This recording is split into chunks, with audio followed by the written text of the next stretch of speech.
Bring it on. Welcome to the Positive Sports Podcast. I'll be your host this afternoon, Ed Montana. Alongside me today, my hopped up on 5-hour energy and coffee brother, Alex. How are you? I don't know what the heck they put in this water, but it sure feels like it's 5-hour energy or whatever. Coffee. If you take 2 of those, do you have energy for 10 hours? That's a good question. Why don't you try it and let me know? Take 4 of them and go 20 hours. You won't sleep. Could you? At some point, it's got to be a recipe for a heart attack. I've drank the Monsters. I did them. I drank them for like 1 week, and after a while, they did nothing. Yeah. So I'm glad I'm not hooked on them, and I just don't. They don't do nothing for me. I'm glad it only took a week. I like them like they taste good to me. Yeah. But they don't do anything. Yeah, see. Red Bull, Monster. I had a Red Bull and Sprite this week. It's pretty good. I've had a Red Bull and cherry vodka called a Cherry Bomb. I had quite a few whiskey and cokes last night. Well, there we go. Now we're talking. Yeah. Went to a house party last night. A house party? How old are you? A damn near 50. I went to a house party. It was a birthday party for someone that I barely know. Okay.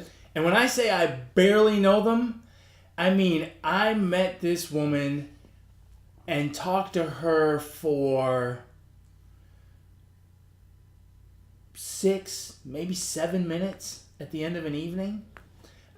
She's dating one of my good friends, and so and they just started dating not too long ago. So I met her after the fights last week. Right. And she came as we were leaving. So they were we were leaving, and he and her were headed off someplace else, and I was just gonna come home because I'm old. Yeah. And so I met her, talked to her for like literally 5 minutes. Super nice gal, and of course my buddy, right? So then they had this birthday party for her yesterday at her house, and my buddy invites me, and I'm like, yeah, sure, I mean, whatever. So I forget what time the invitation said. Say 7:30. I don't remember what time. I don't show up right at 7:30, right? Because I don't want to be a nerd. Yeah, you don't right? ever want to be the first one. Right. But I don't roll in at 9 o'clock either, right? Yeah. Because in general, I'm a punctual person, right? Well, you can always park a couple blocks away and just kind of hide behind the bushes and. Well, so here's the thing, right? So we pull up to the house, and there's 4 cars there. There's 3 cars there. Right. So I'm thinking there's some people in there, right? So I'm like, all right, and it's it's probably like 7:45, maybe almost 8 o'clock. Walk in, and her son opens the door, and he's like in a tie-dye t-shirt, like he's not in party mode at all, right? And so I'm like, hey, how you doing? She comes running downstairs, and she's like half dressed. I'm like, oh damn, did I read the invitation wrong? Luckily, like her best friend shows up 2 minutes after we get there, and so she's like, all right, you can be the host. I'm going to go finish getting dressed. It's like, all right. And so, but then, people showed up after that. Like, we were like the first ones, but not very far. Literally 2 minutes after that, her best friend. And then a bunch of other people showed up. And the good thing is, you sometimes you go to a party, you don't know people, and people kind of like, they don't know you and you don't know them. So they're like, whatever, they kind of leave you off to the side. But this is one of those parties where everyone was just like, up to party and have a good time. Right. So everyone was talking to everybody. I met every single person that walked in there. I met him. I talked to him for like 5 minutes, and actually had a really good time. Happy birthday, Angela. Now those party invites sometimes are scary because if you don't know the person for if you haven't known them for a bit. What's a bit? 3 months, 6 months? Have you known this person 3 months? I knew her for 6 minutes, bro. 6 minutes? No, I'm exaggerating. 6 minutes and 32 seconds, bro. That's it. Okay, so you don't know what this person's really like and what their guests might be like. At least if you've known the person for a while, you kind of know what to expect. So those are the ones you gotta kind of be careful for. But we ended up having a great time, man. Well, that's It was good. a really good time. I was there till quite late. I had quite a few whiskey and cokes. Nice. So it was a good time. Hey, Anyway. so Little League Baseball has started, the World Series, right? Right. And so I love watching the kids play. I love watching the batter walk ups and what their favorite food is and who their favorite player is. So I gotta ask you, what do you think about this?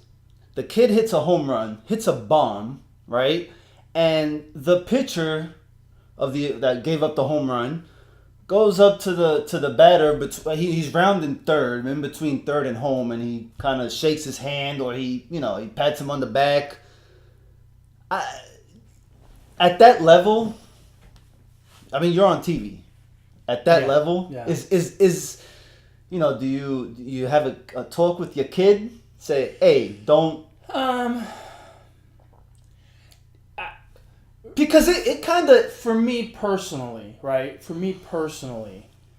I would never do that. The competitive side of me would never let me do that. Like, I could not, as a competitor, I would find it difficult even to joke around during the game with the opposing team. Yeah. But that's me.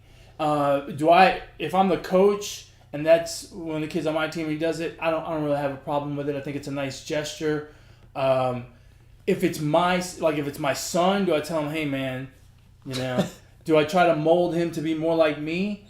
I don't know. I mean, I probably have a discussion with my son about it. Like, what do you think your teammates are going to think about that? I would probably talk to my son about it just so that he understands, that he works within a team and that might not be perceived very favorably. But I don't think I'd shut his lights out about it either. Be like, dude, you can't do that. Right. I don't think I'd do that either. Yeah, I don't know. I'm okay with it. That would kind of bother me. Like, we're here competing. We're in the Little League World Series. You're on TV. We're fighting for a chance to at 12 to be years champions. old. At 12 years old, if I remember way back to when I was 12, many decades ago, I probably would have said something to the pitcher. I probably would have called the pitcher out. I'd have been like, dude, you can't do that.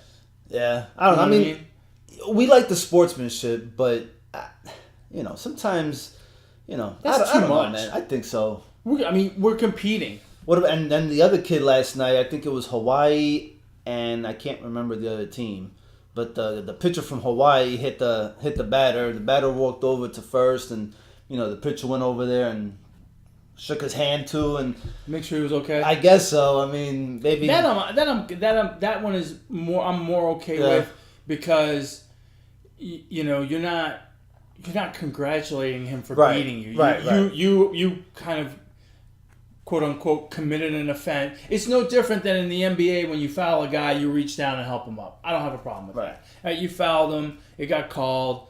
You help him up. That's fine. Would you be the guy that helps him up, or would you be the guy that puts your hand out and then takes it back? And I would not. Depends who it is, right? I would probably. I mean, honestly, probably during the course of a game, I probably would not help him up. No, I just wouldn't. But if it was my teammate, I'd be the first one over there. To help him, right. Absolutely. So I'm a big team guy, and so I would ride or die, do anything for my teammates. But the other team. Not as much, but I mean that's just the competitor in me. I don't think.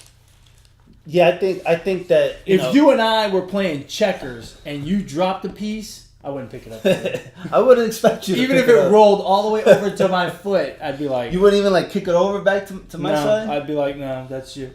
Like Jerk. The other thing, like when you're in the batter's box and the catcher drops it and it ends up like rolling. Oh yeah, the batter, I never pick it up. Well, for one thing, you're not supposed to touch the ball, right? Because if you touch the ball, technically you're out. Right. So when you're a batter or a runner, so for that reason alone, I wouldn't touch it. Yeah, I wouldn't pick it up. I guess I don't know. I guess I'm a jerk when it comes to, little sportsmanship. After the game, hey, we can shake hands, we can congratulate each other, but only when it comes to sportsmanship, huh? Yeah. That's the only time you think you're a bit of a jerk? Yeah, the other times I'm pretty damn awesome. So only when you're talking about sportsmanship. Sportsmanship. That's yeah. interesting. It's interesting that you don't think you're a jerk like No, all the time. I don't. Okay. No, I don't. I mean, the fans. Do I think you're a jerk? I didn't ask you. Okay, good. Yeah, The fans say, Don't ask me. No, they don't think I'm. This a would be a jerk. really quick show if you ask me. They don't. By the way, our debate. If you guys haven't checked out episode 30, go check it out now on YouTube, Podbean, iTunes, and Google Play. I did and you can follow my brother on Twitter at eMontana21. You can follow me, myself, and I on Twitter at Brooklyn Gaucho. I put up 2 clips of our Hall of Fame debate between Randy Moss and Terrell Owens, which has done great. And I thought it was I watched it a couple times, and I've enjoyed that debate, which I clearly won. Okay, I'm not being a jerk. I'm being a good sportsmanship. I clearly won that debate. I mean, that was a TKO, people. TKO, okay? TKO. So go check out those 2 clips, and don't forget to subscribe and like to the Positive Sports Podcast. No, you cannot say anything, dude. You were fucking terrible. I won the debate. It's clear in my eyes and everyone else's except yours. We don't know what you were debating. I was debating it all. I am a debater. The great debate of 2018. You were debating it all at the same time. You know what you were dead wrong about, though, is you were talking about the Yankees like they were going down in flames last week after losing 4 straight to the Red Sox and being 9 games out. They're still 9 games out because the Red Sox are on a ridiculous tear. They really are. The Yankees won 6 out of 7 this week, and that's not a bad week. Nothing like getting the White Sox and the Rangers on the schedule to make your team look better. That's T-ball quality right there. Right, but again, that's why I was saying last week when you were in such a panic about the Yankees. I'm not in a panic. And going down in flames. I said, relax, it's okay. Well, they're good. Well, they haven't had many 6 out of 7 weeks. Let's see how long they could, because they still look shaky at times. It's just they look shaky, bro. I'm just saying. You're such a pessimist. I'm just saying, man. I'll tell you what, the National League looks like it's going to be a lot of fun. There probably half of the teams are. What, there's 15 teams? Even St. Louis is in it. Yeah. St. Louis is only 3.5 out of a wild card spot. But St. Louis is not the same St. Louis as it was, 10 years ago? When they would always make those surges when the Cubs. Well, they're not that good of a team. No, they're not. That's part what of I'm the saying. problem. It's not the same. But no, it's going to be interesting. Now, I went this week because I had a little bit of time. Yeah. And I started doing some. You know me, I'm a numbers guy. I like the numbers. I started doing some analytics, and the one thing that stood out to me was the Phillies' record. And I'm not going to go into all the details. Okay. But the Phillies' record, for lack of a better phrase, is inflated. Okay. Like, it's puffy. Yeah. Their wins are like, it's kind of hollow. Mm-hmm. So I did some projections and some analysis, and I looked at all kinds of crazy analytics and strength of schedule and away and at home and all that other stuff. And their winning percentage at the beginning of the week had them at 92 wins, I believe. But the way I did the analytics and the math and all that other stuff, it came up to like 88.5. So what did I do? I ran my mouth. All right. So I texted Jay, and I don't know if you were on this string or not. I was. I texted Jay. I said, "I'm sorry to say this, Jay, but my analytics say they're not even going to make it to 90 wins." He lost it. Oh, well, I got back to my phone, and there was 37 messages not read. And this is after I read a bunch. Yeah, I've gone back and forth. Yeah, you really got him going with that one. But I think I'm going to get a cheesesteak out of the deal. Is that the wage? Yeah. The wager? Yeah, well, I think he said 10. I think he said a cheesesteak, or let's call it $10. I'm like, no, I want the cheese. Hashtag no diet. I want the cheesesteak, bruh. So I'm in for some cheesesteak. Well, the NL East is dicey. Again, a lot of it hinges on Washington. Again, Washington is, to me, on paper, still the best team in that division. On paper, I think it's them in Atlanta, and I know the Phillies have played well, and I know the Phillies have talent. I'm not saying they don't. I just don't think they're quite up to in terms of what you see on paper, the talent that they're putting out there, I just don't think it's as good as the Nationals and the Braves. And I do think I think Atlanta's going to win that division. And if the Phillies aren't careful, they may fall right out of a playoff spot because Milwaukee is chasing hard after the Cubs, so they're doing well. Arizona and the Dodgers are in such a dogfight for the division that they're both doing well. One of them will get a wild card. It's going to be dicey for the NL East. The NL East is the weakest of the three divisions, at least at the top. If the Phillies aren't careful, you have to win the NL East to get in, to make the playoffs. It's The wild card is dicey for an NL East team. So, objectively, I'm concerned for the Phillies. I think Atlanta's going to win that division ultimately. And if the Nationals make a surge, man, the Phillies may be up a creek. Well, we're 2 weeks removed, right? About two, no more. We're almost a month removed from the All-Star break, and I just haven't seen that the Nationals are gonna make a move. I mean, they scored 24 runs in one game. That's true, and albeit 10 of them against Jose Reyes. I mean, they don't. I don't know. They're the type of team that they could turn it on. They took a few games from the Cubs this weekend. Yeah, and they're playing them tonight, so we'll see. Okay, so that series is not over with No, yet. it's not. So, the Nationals, look, it sounds like we're beating a dead horse here. I mean, they're super talented. If they get it together in that clubhouse, they're going to be a problem for everybody. But, it's been a month, and, that 24-5 game against the Mets is exactly what is good and what is bad and what is ugly about the Washington Nationals. Good, 24 runs. Bad, they had a guy throw his glove and act like a petulant 5-year-old got released the day after. Yeah. And then the ugly, I guess that's the ugly. The bad is just behaving like idiots, like Zimmerman getting plunked by a 35-mile-an-hour changeup in the thigh and then smiling about it and acting like he's going to charge the mound. And, dude, don't joke around. You're trying to get yourself back in a pennant race. I would have hit him again the next time, bro, or hit the next man. Screw it. I mean, it's just. Plus you had Reyes pitching, pitching. So I would have said, hey, throw another Peg him one. again. Peg him again. It's weird. And then you got the Central. I think the Cubs are starting to pull away. The concern with the Cubs is what's going to happen with Chris Bryant. I mean, his injury situation seems pretty bad. I don't know. Honestly, he still hasn't returned. I think he came back and then went back to the DL. He's not doing well. Yeah, I haven't been keeping up too much with the Cubs. All I know is that they got Cole Hamels. They got Cole Hamels. I like that pickup. I mentioned that before. And Milwaukee's playing good ball. They can still put up runs, man. I mean, they got Skinny Schwarber, Rizzo, Baez. A to the Rizzo.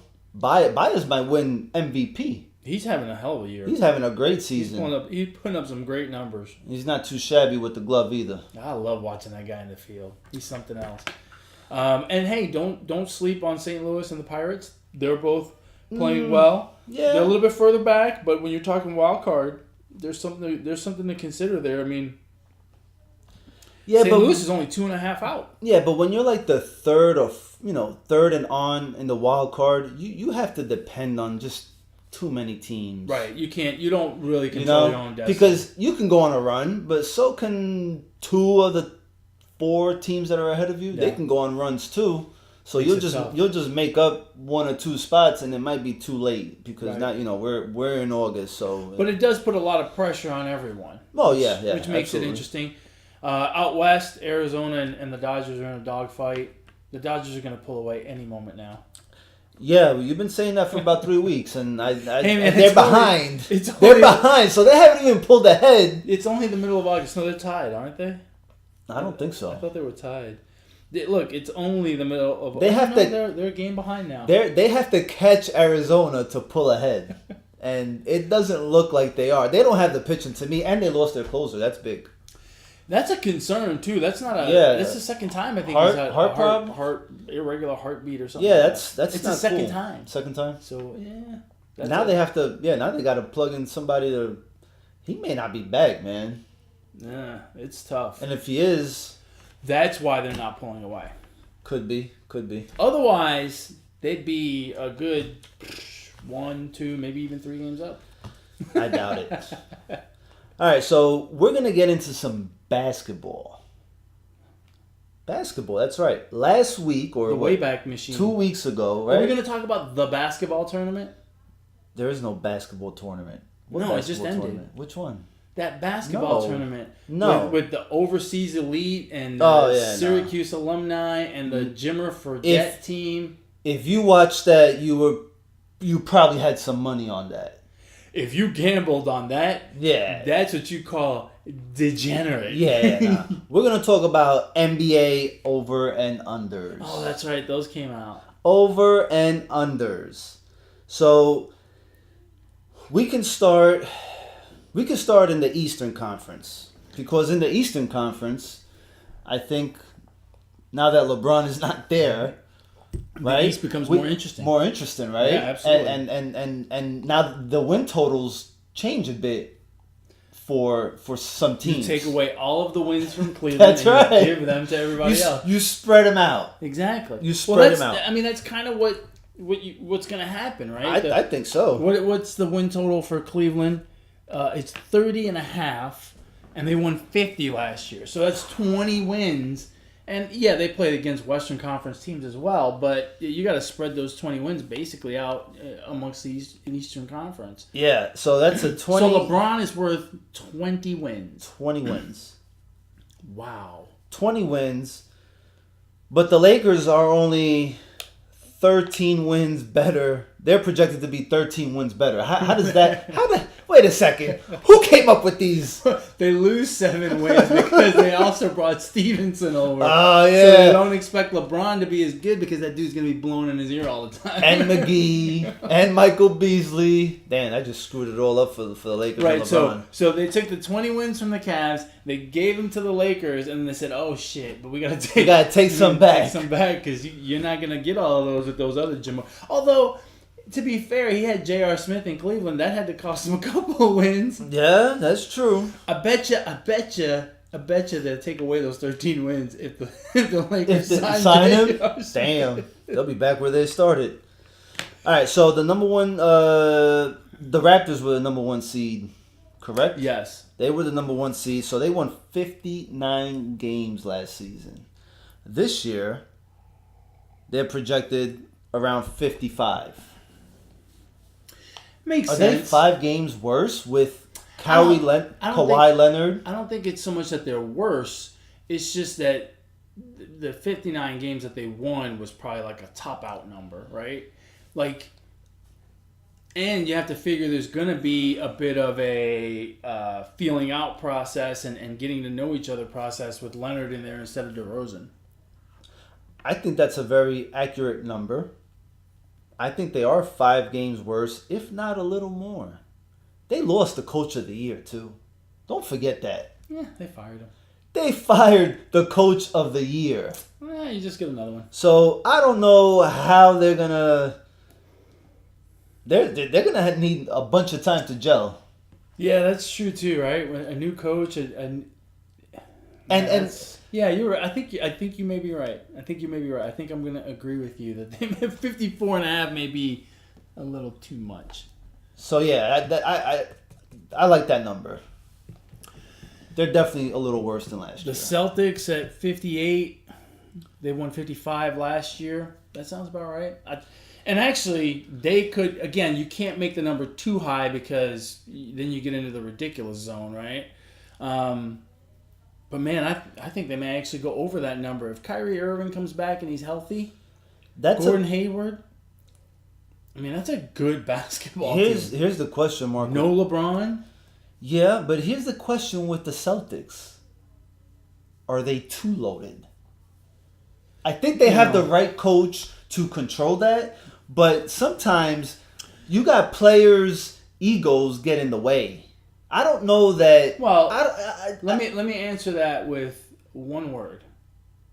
Warriors. It's different. It's different. What's different? It's different because those players. They're playing checkers. They're playing chess, bro. They just brought in Boogie. Yeah, but that's a little different. You've brought in players from different. These are not players that were drafted together and kind of came up in the same system. You know what I mean? Well, you got players. It's the same thing in Boston. Those are all brought in. Kyrie Irving's brought well, in. yeah, I know. Yeah, but you have a core in the Warriors. You already have a core there, and guess what? That core decides what these other guys are gonna do. You know, does that make sense? They had a core, and they brought in Kevin Durant, and it worked. Right, it worked. How many times does this happen, and does it work? It doesn't happen very often, right? But I will agree with you. I think the core in Golden State is much more established. We know exactly what the core is at Golden State, whereas with the Celtics, we're still kind of trying to figure out what exactly the core is. But the big offsetting piece that gives me comfort with Boston is Brad Stevens. I mean, I think Brad Stevens is a phenomenal coach. Quite frankly, I think he was the coach of the year, not Casey. But that's just my opinion. I think the Celtics are going to be fine, and I think the Celtics could push into 60 wins. 60 wins. Yeah, I'm going to go under. I think they're going to be right at what they were last year. I don't. Yeah, I'm going to say they're around 55, 56 again. The other interesting one is the Sixers, right? So the Sixers won 52 games last year. They got up to 54 and a half, which is not a big jump. I would have expected a little bit more. I actually would have expected them to be at a higher number than the Raptors, closer to the Celtics. The 76ers lost damn near their whole bench. Yeah. It's not the same, man. That bench they had shooters. So yeah, but they've got a good core. They've got a good core team. I don't know, man. I think they might have peaked last year.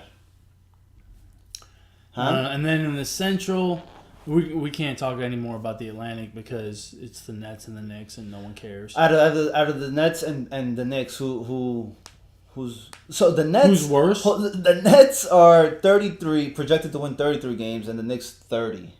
Yeah, who cares? I think they're both going to be better than that. No, you don't think so? They're both terrible. I don't know, man. Both of those teams are terrible. No, we're not going to talk about them at all. I'm just saying. That's the last comment we'll hear from them. I'm saying. I bet you the Nets and the Knicks will have better. The only time we'll talk about the Nets wins. and the Knicks next year is when they do the little lottery selection show. Yeah, they'll definitely be in the lottery, yes. Right. In the Central, there's nothing exciting about the Central. The Cavs dropped 20 wins. Other than that, everyone's pretty static. Pretty much the same. The Pistons will be a little better than 38 wins. They won 39 this year, and they projected to win 38. It's kind of weird that they didn't give them a little more mojo, but... Isn't that where Dwayne Casey went? Oh, yeah, they've got the coach. And they got Blake Griffin. Nah, Blake Griffin's not. He's not a needle mover in terms of wins. They made some moves this offseason. Yeah, they did, but nothing to really write home about. Well, they got the coach of the year. Well, that's the best move they made all year. So... And the Pacers lost Stevenson. So that cost them a whole half a game worse. They should have gotten more credit for that. They shouldn't have lost half a game. They should have gained like 3. Yeah, I don't understand. They went down. No? They still got Oladipo. They got it. They have a good young team. They do. And then Southeast, I'm sorry, you've got the Wizards, the Heat, the Hornets. Everyone about the same. Orlando got a bit of a bump. 25 wins this year, up to 32 wins. I don't see that. I don't really see it either, but maybe. And the rest, pretty much the same. So the Hawks, this came out before the Hawks bought out Melo. I think so. They're projected a game worse, or about the same. You think Melo would have made that number jump? Jump down. Jump down? It would have cost them 3 wins on defense. Yeah. There's just not that much there. So if we're looking at it now, if we're looking at playoffs, you're looking at Celtics, Raptors, Sixers, Pacers, Bucks. The Cavs.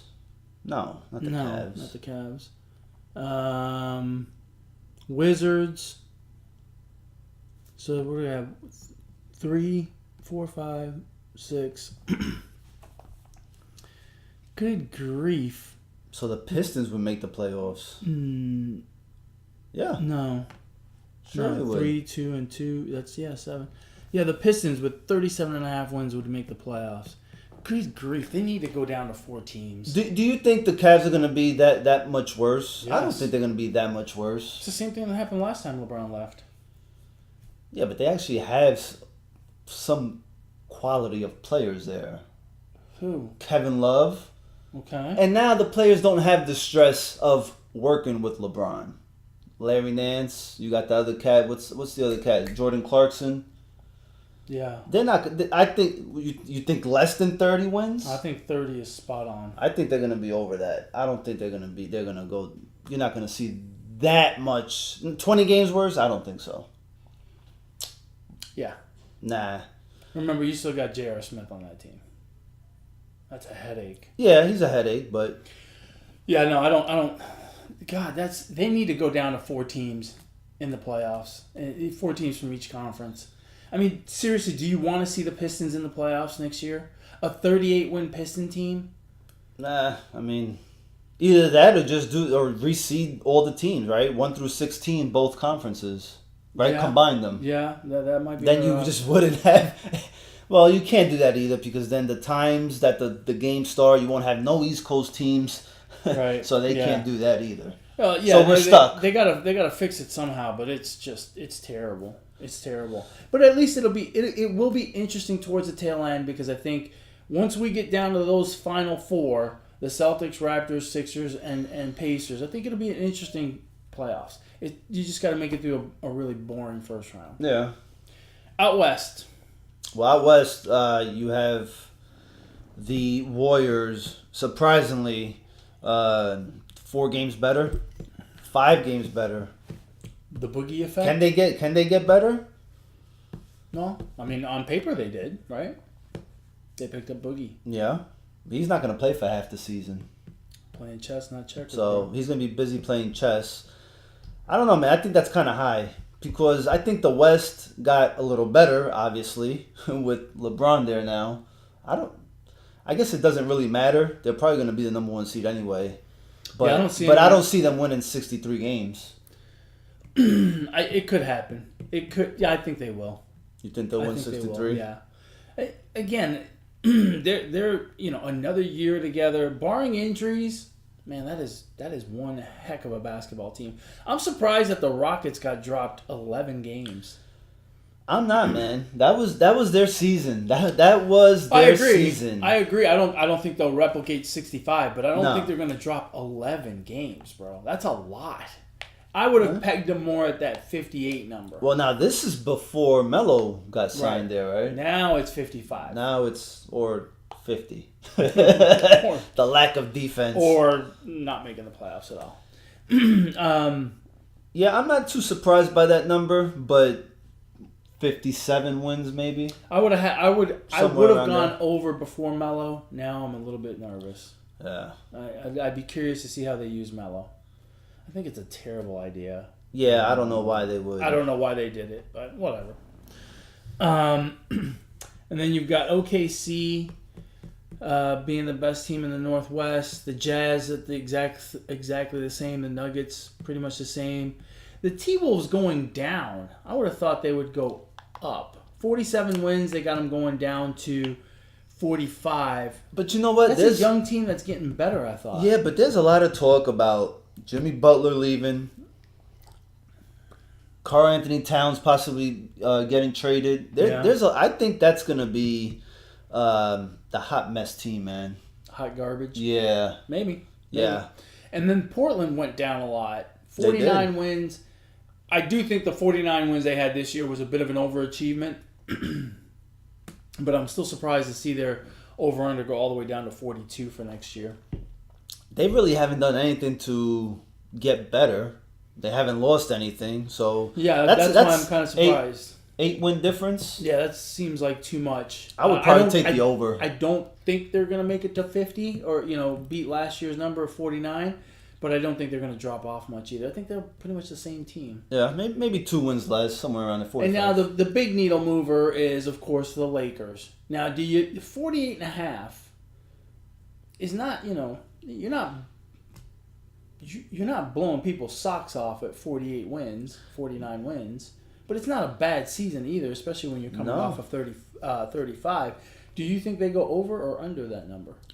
I think with LeBron being there, I think they go under. I think they're going to be like right around 45 wins. Yeah, I don't. Because, I mean, again, you're bringing way too many players from, and they already had a kind of a core, so to speak. Right. But it gets shuffled around a lot when you bring LeBron in because now you've got a new center to and that now, core. Luke Walton, the coach, is he going to be coaching or is it going to be LeBron trying to? And then you got the whole LeVar effect. And I don't know. I think that's a lot. Yeah, I agree. I think 48, 49 is a big number for them. I'm not. And I am worried as to how that's all going to gel together. And unlike Boston has a young coach that everyone really respects. I think there's a lot of respect around the league for Luke Walton, but whether he'll get the respect from that locker room, I don't know. And LeBron can be a very unsettling effect for a new coach, a relatively new coach. Right. I mean, he took a guy, I forget the guy's name, the guy that came over from Israel. David Blatt, right. He took that guy and made him mush. And that guy knew how to handle a locker room. Like, he knew how to win at a high level. And he made him mush. So, a lot of it depends on just how LeBron gels with the guy, for crying out loud. So, that's a tough one. Which is why I say Cleveland is now plays a little more at peace, so to speak. You know what I mean? The problem is not that they're going to play looser, but they still don't have any talent. Well, yeah. No, I shouldn't say they don't have any talent. They don't have enough talent to compete. I don't believe they have enough talent to be a 500 team. Put it that way. I don't think they're going to win 41 games. No. Right? But I would take the over on the Cavs, but whatever. Who else in the Pacific? The Lakers, the Clippers. What are the Clippers doing? They pretty much dismantled. Is Doc Rivers still there? He's still there, isn't he? So that's the only good thing they have. Because as far as players, they have nobody. No, it's falling apart, and they're not doing anything about it. The Pelicans dropped 3 wins from 48 down to 45. I would call that the Boogie effect. Nah. Yeah. I don't know why they dropped. Because, Boogie Cousins didn't do much for him this year. And quite frankly, I think he's more of a cancer than anything. And they won 48 games without him because right. he got hurt. Early on. Yeah, about halfway maybe. Yeah. Dallas made a big jump. I guess they were expecting a lot from Trae Young. Trae Young, Dennis Smith. Yeah, I mean he had a decent rookie year. Maybe they're expecting Dirk to be his last season, and maybe. Yeah, I mean, look, a 10 win jump when you're at 24 is, it's hard to fall off the floor. Yeah, I think that's what they're saying. You gotta be better than 24. And the Spurs, they won 47 games last season. Now they're at 43.5, so they're projecting 44 wins. Right. So they would not make the playoffs in this scenario, right? I don't believe so. 1, 2, 3, 4, 5, 6, 7, 8. They would not. They would not. They would be 1 game short of making the playoffs. So in the playoffs, you'd have OKC, Utah, Denver, Minnesota, Golden State, the Lakers, the Rockets, and the Pelicans. The Lakers would be in the playoffs. So with DeRozan, this came out after DeRozan. Oh, that's right. This came out after DeRozan. I wonder how they factored in the whole Leonard thing. I don't know. Did they factor in that he wouldn't be the Leonard that we knew before because of the injury, because of the relationship, and so maybe they dropped him a few. In which case, then bringing in DeRozan would be a plus for them. Right. I'm gonna say that they're gonna be closer to 47 wins than 44. Yeah. So you would take the over? Yes, and then I would have them in the playoffs ahead of Minnesota because you're right, Minnesota's got issues. I think so. So Minnesota has issues. So if you had one team in the West, you had whatever $100 to take to Vegas. Who would be the team that you? To play over under? Yeah. In the West? In the West.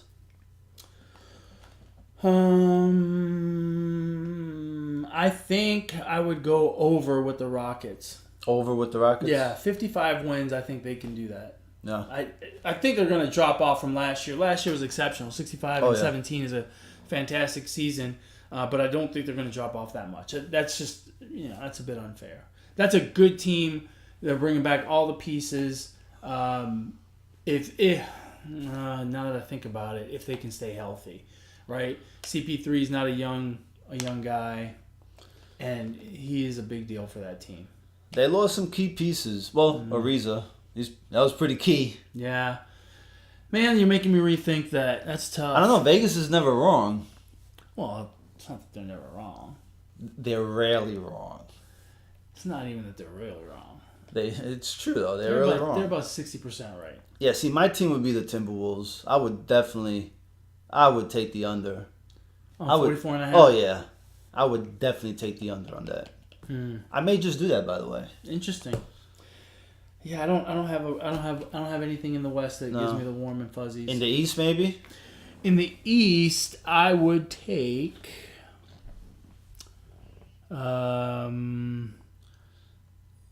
See, I would take the Cavs. I wouldn't. I would take the Cavs. I think they're better than 30 wins. I would not at all. I think I would take the Pacers to go over. To go over? Yeah, I think they'll make it to 50. Wow. That's not a bad bet. Crazy. Well, we shall see. We shall see. Speaking of $100, Yeah? you know who made quite a bit of money today? Who's that? Brooks Koepka. And if that name sounds familiar, it's because we talked about him in June Yeah? when he won the U.S. Open. Today, he wrapped up the PGA Championship. Won 3 of the last 7 majors. 2 this year. What's his name? Brooks Koepka. Who? Brooks Koepka. 28 years old, 3 majors. If it ain't Tiger Woods, Alex don't care. Tiger Woods was in the mix. Now we can talk about Tiger because he was in the mix right up until the 17th hole today. So that was great to watch. That's what golf needs. Golf doesn't need Tiger to win every tournament. Golf needs Tiger to just be in it. On Sunday. That's it. Yeah. That's it. Yeah. That's all it needs. I'll be really curious what the ratings are for this tournament. They're going to be very high because compared to the rest of the year. Yeah. I got to your house and you were watching. Yeah. If he was not in it, I doubt you would be watching. No. But he made the charge today. He was 5 under at one point early on. And, he started the day 4 strokes back in like 4th or 5th place. So he was in the 3rd from the last group. So he's playing at the tail end of the tournament. And he made a charge early in the round. He got to 5 under. He was 1 stroke behind. It looked like, we could see a Tiger championship, a Tiger win a major. It was it was exciting, and he made some incredible shots. He got himself into some trouble and worked his way out of it. Mm-hmm. And then he just ran out of time. I think if they'd have played 5 more holes, he might have caught him. Maybe it was a hell of a surge by him, though. And it's unfortunately for whatever the guy's name that won, Brooks Koepka. Yeah, that guy. It's gonna get overshadowed by Tiger and how well he played and how much better he played than the last tournament. This has been his best tournament, only because he made a comeback in the game in you know what I'm saying, in the major. He played well. He played okay Thursday. He played a little bit better on Friday. He played well. He played pretty darn good yesterday. He got better as the weekend went on, which is the best thing for golf. Yeah. That, if he does that, I mean, that's going to be awesome. It really is a shame because, this Brooks Koepka has won, again, 3 of the last 7 majors, 2 majors this year. He's and he's 28 years old. I mean, this guy is good. I mean, it's not a fluke. You know what I mean? And tomorrow, when you flip on ESPN or whatever sports talk show you want to listen to, they're gonna lead with Tiger. I mean, 80% of the golf talk will be about Tiger Woods. It'll be about how he made a charge Sunday, how he hit a lot of really tough shots, played himself out of trouble on Sunday, and is he back? Will he win a major? When is he going to win the next major? Is he going to catch Jack? All of a sudden, the entire conversation will revolve around, not the entire conversation, but 80% of the conversation will revolve around Tiger. Unfortunately, Brooks will get overshadowed. And it's, to me, I don't mind the talk about Tiger when he's, on the first page of the leaderboard on Sunday. But I think we're doing golf a disservice by not talking about these other guys. This Brooks Koepka guy. And I mean, just the fact that I call him this Brooks Koepka guy instead of just saying Brooks Koepka. He's had an incredible year and a half. Really deserves a lot of kudos. You think golf, the PGA is just begging Tiger to just not give it up anytime soon? Oh yeah, they've got to be. I mean, he's such a draw. He really is. Such a draw. I saw an interview with Justin Thomas, who won the PGA Championship last year, and what did they ask him? They asked him about Tiger Woods, for crying out loud, and he had made a comment that he wanted to play with Tiger on Sunday, that he wanted to be in that spotlight with Tiger on Sunday and play him head to head. They're good friends, not in a malicious way, but he just wanted to play there. And they asked him, was the atmosphere different today? And he said, yeah, absolutely. The roars were bigger today because Tiger was out there. And that's great. Don't get me wrong. I don't want that to go away, but I want the PGA to market these other guys, to shine the light on these other guys, because, memo to the PGA, Tiger is not going to play forever. Right. I'm not sure, but I'm pretty sure he's not going to play forever. Is there another athlete in this world that has gone through and did what Tiger did, scandal, whatever, but that we still praise the way we do? I don't know that there is. I don't think there is. The closest one would be Kobe. Kobe, yeah. I mean, people love them some Kobe even after the Colorado thing, and he's true. And he's actually become, if it's possible, I think he's actually more beloved now that he retired, which is kind of incredible. Well, because people love a good redemption story. You know? So he redeemed himself. Now he's a family man and married and has a bunch of kids. Not a bunch of kids. He won an Oscar. He won an Oscar. NBA championship. I just think the PGA is being a bit short-sighted. They're milking this Tiger thing for all it's worth, and I'm not saying don't, but you got to find a way. Tiger Woods is not qualified to be on the Ryder Cup team. They play the Ryder Cup later on this year. He hasn't made it to be on the Ryder Cup team. Neither has Phil Mickelson. So you could have a team of 12. Now there's 2 captain's choices, so those 2 gentlemen could end up on the team anyway. Mm-hmm.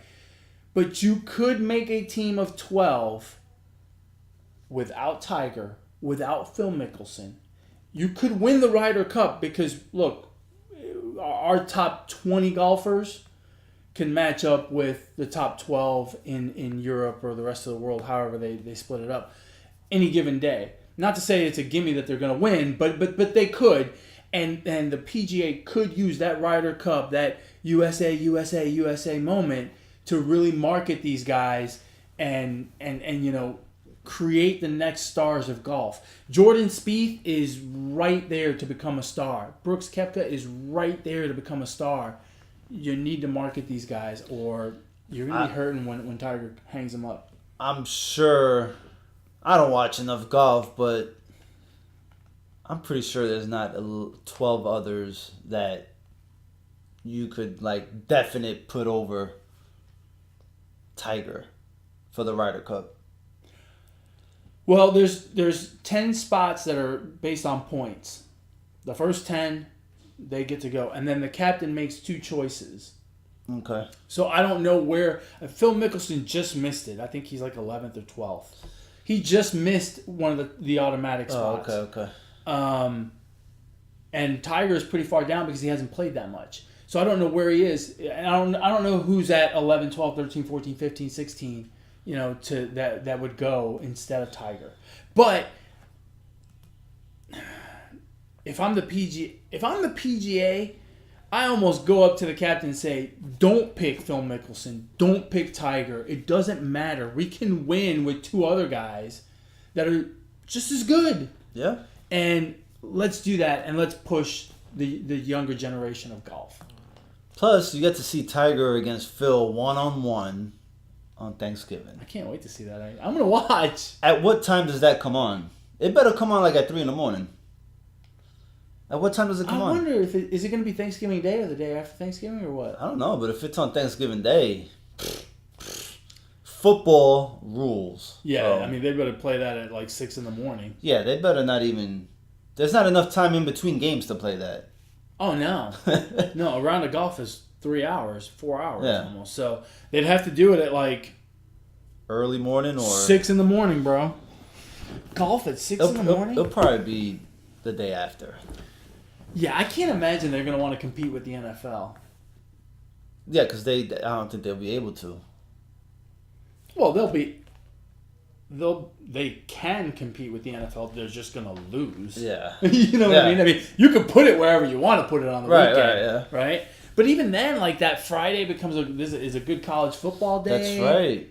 The college football is hot and heavy that Friday and Saturday. That's tough. That's tough. That is tough. All right, man. We have yammered and stammered and flapped these gums for 50 minutes. Enough. Enough is enough. You got a shout out? I was just about to ask you that. I asked you first. I do. Do you have one? My shout out this week goes to David Wright. He has been out of baseball for quite some time. Yes, he has. With back problems, and he's one of the most beloved Mets baseball players in the franchise's history. One of the sportsmanship, has played the game the right way, and his journey to making a comeback is impressive at the age of 37. He took a step forward. He played in a single A game, I believe, today. Made his first.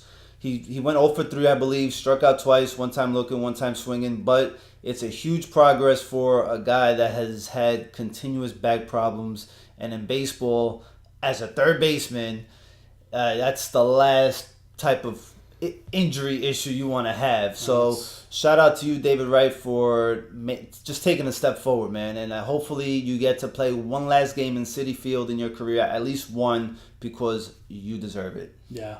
That did make me feel, it did give me a warm and fuzzy feeling when I saw that earlier today. One of the true good guys in baseball, and it's a shame. And if you think about it, back problems, look, there's only 2 types. Ultimately, there's only 2 types of players in baseball, right? There's hitters and pitchers. Yeah. And if you have back problems, you can't do either one of those 2 things. So, it doesn't matter what. I mean, you said third base, but I mean, even if you played in the outfield, it doesn't matter. Right, you can't swing a bat, you're worthless. You know? So, c'est la vie. I do not have a shout out. You do not have a shout out. I'm just kidding. That's a first. No, my shout out goes again to Brooks Koepka. I just can't get over all of the buzz about Tiger, all of the roar, all of the blah, blah, blah, blah. And that guy played an excellent round of golf today under the most intense pressure with the great Tiger Woods breathing down his neck. And I guess I shouldn't be surprised. I mean, it is. No. I'm going to say it again because this statement will not be made enough over the next couple of days talking about the PGA Championship. He has won 3 of the last 7 major tournaments. He's won 2 of the last 3. He is 28 years old. The list of people that have won 3 majors before the age of 29, you know how many there are? 5. And some of those names are Tiger Woods, Jack Nicklaus. I mean, the guy deserves all the shout-outs. I mean, he just incredible today. And dude's working with some serious guns. He's got the biggest arms I've ever seen on a golfer. I mean, Jesus Christ. So anyway, let us know, to all of you positive sports fans out there, let us know what you think about what's gone on this week, about our over-under analysis for the NBA, about going to a party and being the first one there. Whatever you want to know, whatever you want to chat about, go ahead. Fire off an email to the show at positivesports10@gmail.com. Positivesports10@gmail.com. If you want to get a hold of my brother, how do they do that? On Twitter at Brooklyn Gaucho. And if you want to get a hold of me, you can do so at eMontana21. With that, we've come to the end of another wonderful episode of the Positive Sports Podcast. Episode 31 in the books. A famous number 31? Come on, man. Mike Piazza. I was thinking Greg Maddux. That's a good one. That's a good one. They're both good ones. Yes. So, we've got a week to think about a number 32. That's right. You know what? What? Ignore the weekend being over. Ignore being the first person at the party. Ignore the negativity. Be the positivity. Peace.